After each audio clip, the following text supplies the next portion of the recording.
Pinaka-importante sa barako mga bro, no? Yung pagta-timing. Ayan. So sa pagta-timing kasi mga bro, kahit isang ngipin lang ang hindi na isintro, na hindi na itama, no, magkakaroon ng malaking epekto sa makina. Okay. Ngayon, napakasimple lang yan mga bro. Pag nagpalit kayo ng camchain para may balik sa dati, so ito lang gagawin ninyo mga bro, no? Napakasimple lang yan. Tulad nito mga bro, reklamo yung may-ari, wala na raw hatak, no? Palyado na siya, maingit yung camchain. Dahil nung binuksan ko itong side, no, dito sa camchain, nakita ko ng camchain ay maluwag na, sira ng tensioner, tapos lihis na ng dalawang ngipin yung timing.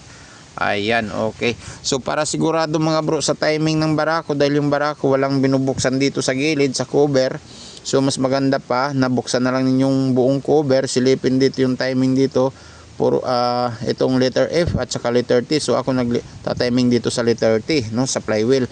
So dito naman sa casing, meron naman ditong titi-titi. Ayan, tapos dito yung timing sa taas, ayun, no, sa sprocket ng camchain, tapos dito may timing din yan. Ngayon mga bro, para perfect ang pagta-timing, ano, kaya para may balik sa dati mga bro, ganito lang yan. Kukuha lang kayo ng isang bagay, no, lubid or sinulid, no, lalagay nyo yung dulo dito sa taas, doon sa may timing mark, no, tapos ipapantay din nyo dito sa flywheel hanggang dito sa may, ayun, sisilipin nyo mga bro kung sakto lahat yan.